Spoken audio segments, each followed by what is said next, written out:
Doctor ইউনূসকে ভারতের মুসলিম নেতাদের চিঠি। বাংলাদেশের সংখ্যালঘুদের উপর নির্যাতনের নিন্দা জানিয়ে হতাশা প্রকাশ করেছেন ভারতের কয়েকজন মুসলিম নেতা। রক্ষায় যথাযথ পদক্ষেপ নিতে অন্তর্বর্তী সরকারের প্রতি আহ্বান জানিয়েছেন। বুধবার ৪ ডিসেম্বর প্রধান উপদেষ্টা ডক্টর মোহাম্মদ ইউনূস ও রাষ্ট্রপতি মোহাম্মদ শাহাবুদ্দিনকে লেখা এক চিঠিতে এই আহ্বান জানানো হয়।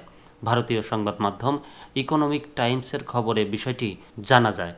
চিঠিতে স্বাক্ষর করেন ভারতের সাবেক মুখ্য নির্বাচন কমিশনার এস.ওয়াই কুরেশি, দিল্লির সাবেক লেফটেন্যান্ট গভর্নর নাজিব জং, আলিগড় মুসলিম বিশ্ববিদ্যালয়ের সাবেক উপাচার্য জমির উদ্দিন সাহা, সাবেক লোকসভা সদস্য শহীদ সিদ্দিকী এবং শিল্পপতি সাইদ শেরভানি। চিঠিতে বলা হয়, বাংলাদেশের সংখ্যালঘুদের প্রতি নির্যাতনের ঘটনা ভারতীয় মুসলিমদের জন্য অত্যন্ত উদ্বেগের বিষয়।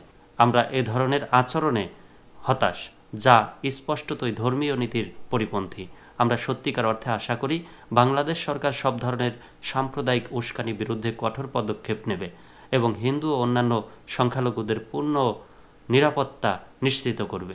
সংখ্যালঘুদের সঙ্গে আচরণ গণতন্ত্রের জন্য গুরুত্বপূর্ণ পরীক্ষা। জাতি ধর্ম নির্বিশেষে সব সমাজে সংখ্যালঘুদের সুরক্ষা দিতে হবে উল্লেখ করে চিঠিতে আরও বলা হয়, সবচেয়ে দুঃখজনক ঘটনা হলো কোনো আইনজীবী হামলার ভয়ে সংক্ষুব্ধদের পক্ষ নিতে প্রস্তুত নন। বর্তমান সরকার যদি এই শোচনীয় পরিস্থিতি দমন না করে তাহলে তা হবে মৌন সমর্থনের প্রতিফলন। সংখ্যালঘুদের স্বার্থ রক্ষায় মানবাধিকার এবং জাতিসংঘ সনদের এমন লঙ্ঘনের বিরুদ্ধে আমাদের অবশ্যই কথা বলতে হবে এবং নিন্দা জানাতে হবে।